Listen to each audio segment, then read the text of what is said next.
You hear that we're getting close to curing HIV? Actually, I have heard that, but I haven't looked into it. This is a kind of cautious optimism, though we have, like, we can't cure HIV, but, like, PrEP has made it almost, I don't want to say irrelevant, I don't want to overstate it, compared to what HIV was back in the 80s. PrEP has made it, like, nothing. It's cast it down to hell, you know? And it's not really nothing, I'm just saying comparatively. Jesus, Miss Jenner, I'm sorry. How expensive is PrEP? It's pretty expensive unless your insurance covers it, I think. In America, at least. Yeah, but that's just prevention and mitigating symptoms. This could be curing. A major hurdle to curing HIV is the persistence of integrated proviruses and resting CD4 plus T cells that remain in a transcriptionally silent latent state. I've always said this. One strategy to eradicate latent HIV is to activate viral transcription followed by elimination of infected cells through virus-mediated cytotoxicity or immune-mediated clearance. We hypothesized the mRNA lipid nanoparticle technology would provide an opportunity to deliver mRNA. Yes, I understand this completely. Yes. No, I was always saying this. I'm glad they're finally taking me seriously. Really though, that I've heard, at least based on the buzz, that this is potentially very promising. There's no guarantee that a disease is going to be curable, right? Like, there are some conditions we're probably never going to be able to really deal with. I don't know if we'll ever be able to treat radiation sickness that well. I mean, you know, if your helixes unravel, sometimes that's that. HIV, but not full-blown AIDS, right? Well, okay. I'm sorry for being a fake gay. I could be retarded, but isn't AIDS just when you have HIV and then another disease comes in and destroys your immune system? Or not destroys your immune system, destroys you because your immune system is so compromised. Like, AIDS is just a general term for what happens to your body, to regular disease after you have HIV. Here's a good video on it. I don't want to watch the AIDS video right now. I was just making sure. AIDS is the condition, HIV is the virus. Right. This is a paper. Shame the DHHS shut them out. Sorry, no more mRNA research. A lot of people on this paper too. The video was about the HIV cure. Oh, okay. I thought you were just hitting me with the AIDS video. 2005 and ran President Biden's Office of National AIDS Policy. And Jeffrey Crowley is with us, too. He ran that same office under President Obama. Thank you all for joining us to really unpack this and at such a personal level. Ashley, I want to start with you first because you are sharing your story with us. You're 31-year-old, diagnosed at the age of 15. And today, your partner is HIV negative, as are your kids. Is HIV still a factor in your daily life? For me personally, yes and no. It is still. Okay, this is like personal testimonials. What about the science? Take us inside that effort when it started and what has changed since as it kind of got handed off to Harold. Great. Well, first of all, thank you for having me on, and I appreciate you spotlighting this important issue. So I would start with by saying that the HIV community was concerned that policymakers and the public was moving on from HIV. So before... I think this video came out before the article. This article is from 2025, but this video came out 9 months ago, so it must have come out in 2024. I don't know why I said that. That's obvious if it came out 9 months ago. So I don't think it can be describing at least this most recent development. I'll look at it more later. I'll look at it more later. Did you see RFK Jr. killed funding for an HIV vaccine? Yes, I referenced it like 30 seconds ago. Yeah, here we go. Trump and RFK Jr. mark Pride Month by killing funding for HIV vaccine research. $258 million cut to HIV vaccine research, according to experts in the field. The HIV pandemic will never be ended without a vaccine. Okay. HIV came from, like, monkeys. Like, somebody ate monkey meat or whatever. And now we have to deal with this shit. Like, there a lot of our persistent viruses come from, like, an outside source. if we got rid of all AIDS in all people, no one had AIDS, and then we just didn't eat the dang monkey meat, would we then be fine? Like, we wouldn't have to deal with it anymore. It came from God punishing the gays? That might still be an issue until someone ate another monkey. It's the same with COVID. Yeah. Okay, wait. But COVID mutates. That's a thing about COVID. It mutates, right? You have like variants. COVID, it's a type of virus, but it alters. Yeah, viruses alter, right? But HIV is basically the same, right? Like HIV, whether it's a guy in China, America, Africa, whatever. I named 2 countries and a continent. I know, I'm a white boy. Thank you, I'm aware. It's the same HIV, right? HIV is very stable. HIV mutates, no. I've never heard anyone say, oh, this guy has HIV type 2 or whatever. I've never heard, because with COVID, it's like, here's 57 strains or whatever. I've never heard anyone say, like, yeah, here's like the 50 variants of HIV. There are different HIV types. No, it does mutate. There are 2 types. Huh. Okay. Can we just get like an mRNA? Can we just get like CRISPR tech injected into us so we just don't get viruses anymore, like at all? We need a cure-all, okay? We just need we need to inject a genetic information into our white blood cells or whatever that says, listen, fucking around, okay? Quit. Cut it out, okay? Seriously. Do your job. That's called a vaccine, dumbass. Yeah. But we're doing it for all disease. Because I know when I'm sick. But does a white blood cell know if I have AIDS? No, they're busy dicking off or something. I don't fucking know. Never trust the white ones. True.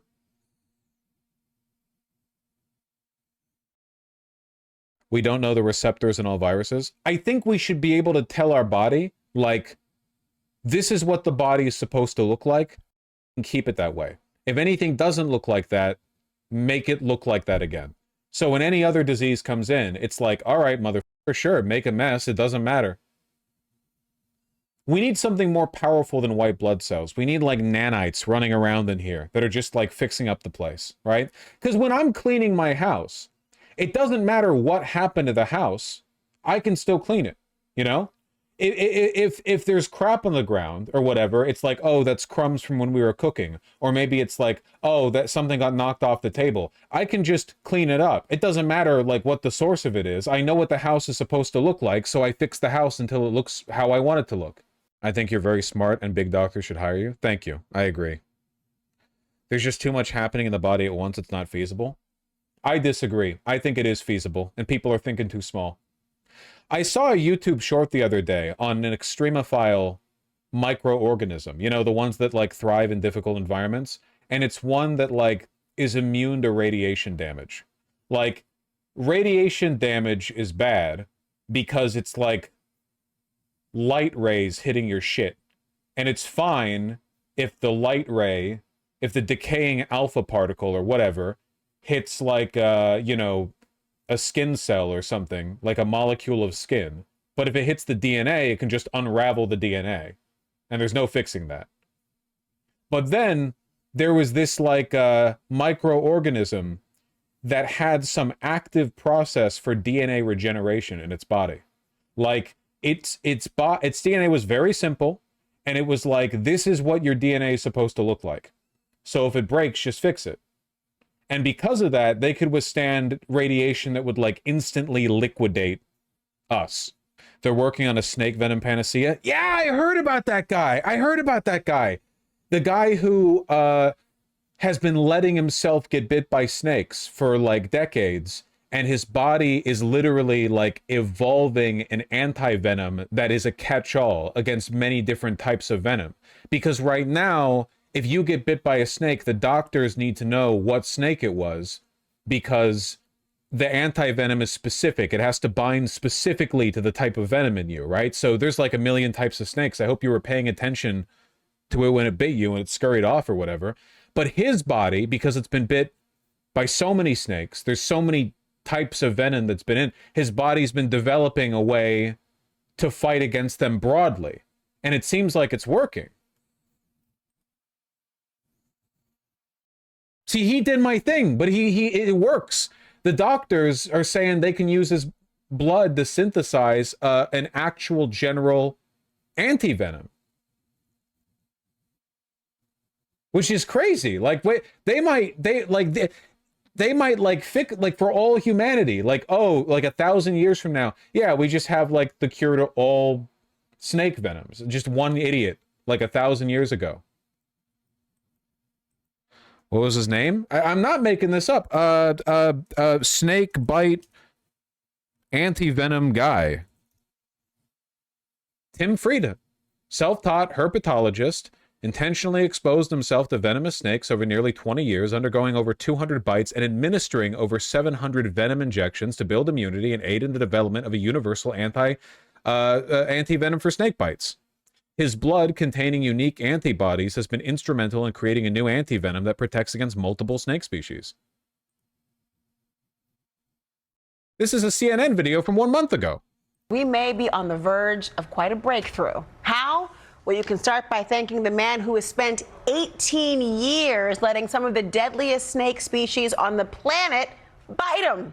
He injected himself with more than 650 doses of snake venom.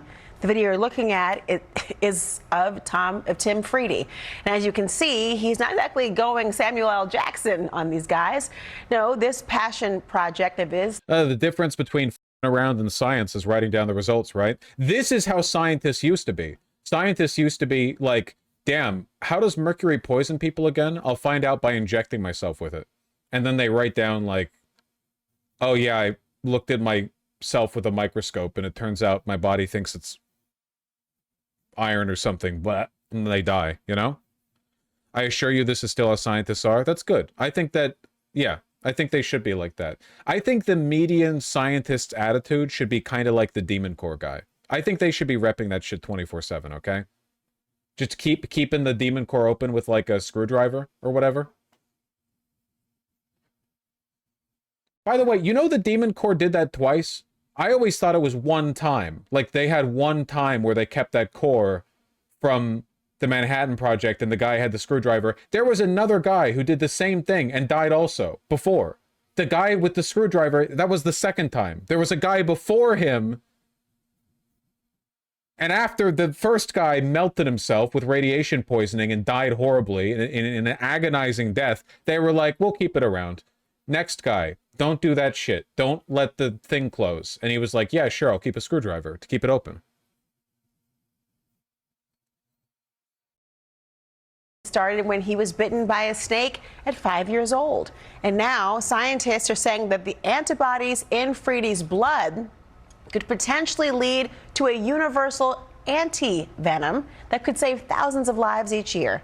Well, Tim Friede joins me now along with the science. Would you do this with like snake bites as well? Like, you could potentially, like, this is a general anti-venom is like one of those things that's been around in like video games for ages, but has had no real life basis basically. But until now, like we were literally like working backwards from fiction with this one.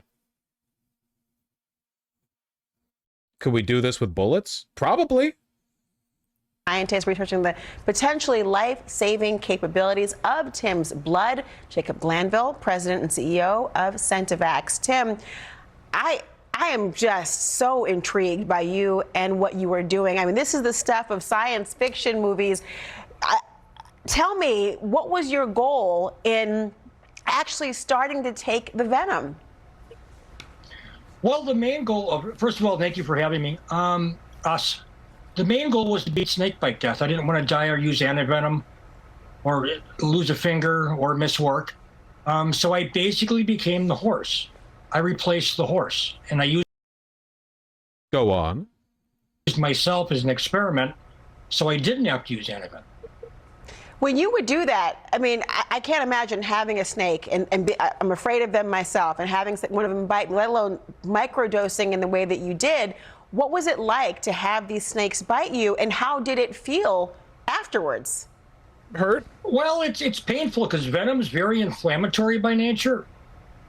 And like when you get a bee sting, you get 1 or 2 milligrams, but in the case of like a black mamba, you can get up to 200 to 300 milligrams of venom. Wait, really? Okay, I didn't know that. That's a lot. So it really overloads your system. So it's very inflammatory. Overwhelming feeling I'm getting with these little videos is that as dangerous as they can be, snakes are extremely cute. Like spiders are just terrifying. But snakes are very, very cute. That makes it difficult, but it's still very doable. So walk me through, and this is a classic do not try this at home moment for people out there. Yeah, don't do walk that. me through this process of how exactly you would dose. Well, what I do is I dry venom out very specifically, right to the microgram. And I have a lot of notes in Excel files where I hit these particular windows to where I know I can boost up before a bite. I don't just take the bite because that can kill you.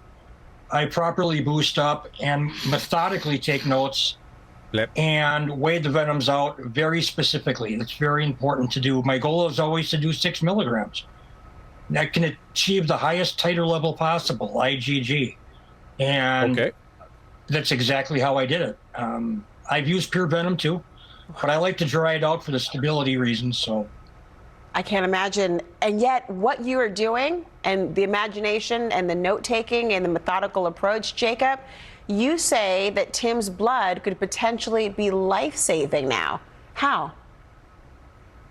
Yeah, so there's 650 different species of venomous snake around the world, and snake anti-venom hasn't really changed much in the last 125 years. It's made by injecting horses with a bunch of venom, and then you take the horse's serum, and that's basically anti-venom. And so I work in the area of universal vaccines, and in the process of doing this in 2017, I wondered whether what if we could get broadly this same kind of biology that creates universal vaccines? What if we could apply that to antivenom? Like genuinely with CRISPR. Okay, so my understanding, in order to create an antivenom, you need to have particles in your body that attract to the venom and connect to them and make them inert. Like the way venom damages you, the way anything in your body damages you, basically, is it has a shape, and the shape like connects to something in your body and then doesn't do its fucking job, or it like grows, like if it's a disease it can grow and spread or whatever, but like it binds to something in your body, lock and key, yeah, and then it fucks up that process, right? So you need to send something into the body that locks with it before it does that. Yeah, like the antibody, right? But like the reason you have to be specific with the antibodies is because like actually getting the right lock and key like approach, it's very, very specific. It's very difficult. But with CRISPR tech, couldn't we like extrapolate from the antibodies that we develop in the horses with the anti-venom or whatever, and eventually like work to kind of like build out artificially the ultimate anti-venom or whatever? Because if his blood has been learning, the antibodies in his blood have been learning to get better at dealing with like the venom generally, right? I don't know. I just wonder, like, it's because it's really cool. It's really, really cool. Wouldn't be impossible, just expensive? Yeah, I mean, I don't know. It just seems like the direct gene editing technology has really opened the door to the potential for cure-alls, right? Because if you get really good at like addressing the underlying mechanical features that you would need for an antibody or for any other kind of cure, you might be able to produce it ahead of time. What does that have to do with CRISPR? As genes haven't changed? Well, couldn't you use CRISPR to like alter antibodies, or am I a fucking retard? Like antibodies are produced by a process, like an iterative, like they learn and they change, which is why, right, you only get the chicken pox once, I guess. Like, doesn't CRISPR allow you to do that? Or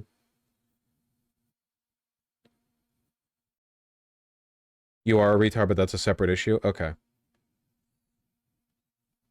Yeah, but you have to screen through a ton of antibodies for a single disease. Sure, but once you figure it out, you figure it out, right? Like once you've, like, once you have a cure-all, you have a cure-all for like all of humanity forever, basically. I'm sure there will be exceptions, and some people will be like allergic to some, but I don't know. Just neat. And I started reading about these incredible stories of this guy with this. Yeah, I just want a red potion. Is that so wrong? I just want health potions. You know how a McDonald's Sprite is a health potion? That's what I want that to be real. I want you to be like feeling shitty, and then you're like, hold on, guys. Dunk. And then you just heal, okay? And we're working on it. That's called morphine. Yeah, I guess. Astonishing immune history of all these snake bites. And I felt that if anybody had created universal immunity, the antibodies that could recognize the shared parts of the toxins of all snakes, it would be Tim Freedy. And so I managed to contact him and we began a research study together. Are you a transhumanist? Yeah, there are like probably some pretty obvious improvements you could make to the human body. Look, leave aside the boring socioeconomic, well, only the wealthy people are going to get to live forever shit. We know. But just like looking at the human body as a template, I like allergies for one. I feel like we don't need allergies. I'm okay if we can skip that, personally. I don't know. There's a lot of stuff. Very basic disabilities could be corrected for pretty easily, I imagine. And then after that, I always thought, like, why the fuck are our muscles so shit compared to, like, chimpanzees? They say, like, chimpanzees will rip your arm off. Why? I'm bigger than a chimpanzee. Why the fuck is it stronger than me? Oh, its muscles are better? That's fucked up. I want better muscles. Oh, but then you need to eat more calories to sustain them. Then I'll eat more calories. That's like a double bonus. I get to eat 4K calories a day and I'm stronger with like no effort just because my muscles are better genetically. Please sign me up. You could also live forever. Well, not if you don't have the chimpanzee muscles to defend yourself.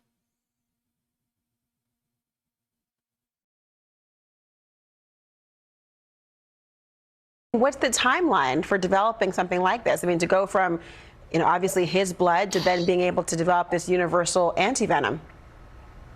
So what we published today in Cell was that we took 2 of Tim's antibodies. Each one knocked out an entire class of toxins shared by 300 species of snakes, half of all snakes.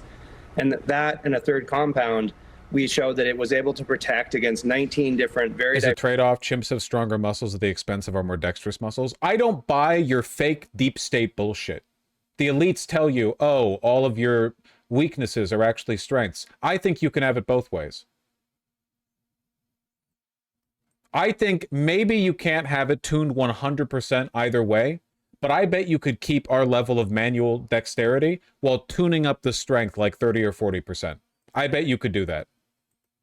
Diverse species of these neurotoxic snakes, the World Health Organization's Category 1 and Category 2 snakes, the most medically significant snakes. That is a proof of concept of a product. Now, to go forward, there's some research we would still like to do. We need to manufacture it, and in about 2 years, we could initiate a phase 1 clinical study pending financial support. After that, it would be about 3 more years of clinical studies, and then it could reach commercialization. I mean, Tim, I have to wonder, with all that you've done and the exposure, I mean, has it taken a physiological toll on your body? I know you don't do this any longer, I think, after 2018, you had some pretty close calls, but what does this do to you long term? Do you know? Well, a lot of it's psychology. This man is 20 years old. You really can't have a weak nerve. You really have to go into it hardcore. I call it saddle time. And the reason I got bit so many times is to get comfortable with it. And one of the reasons I took Black Mamba and Taipan, he does look a little bit like Jim Carrey, back, is I became more comfortable with it. I had to live really closely to it. I just didn't want to inject once in a while or get bit once every couple of years. It became a lifestyle for me.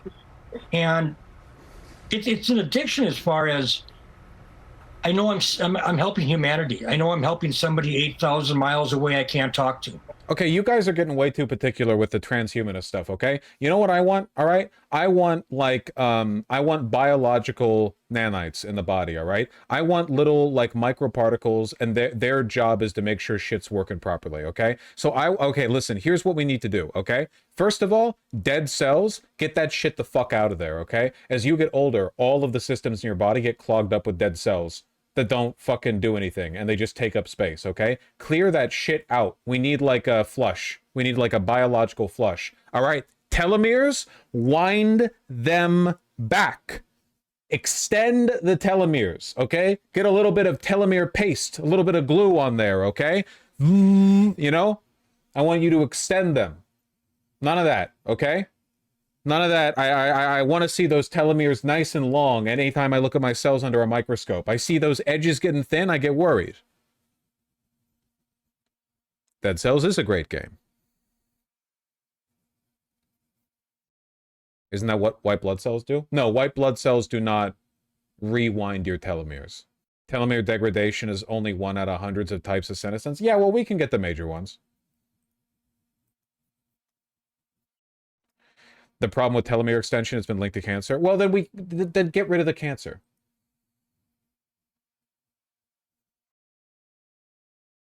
Can we just fix the problem in cells where they forget the ends of the telomeres when they divide? Can we like why are you not copying that last bit? It's like a misaligned printer. Like, oh, every time we reprint this sheet, it loses a bit on the right edge. Well, then just fucking fix the alignment. Mechanical issue in the replication of DNA? Then fix it.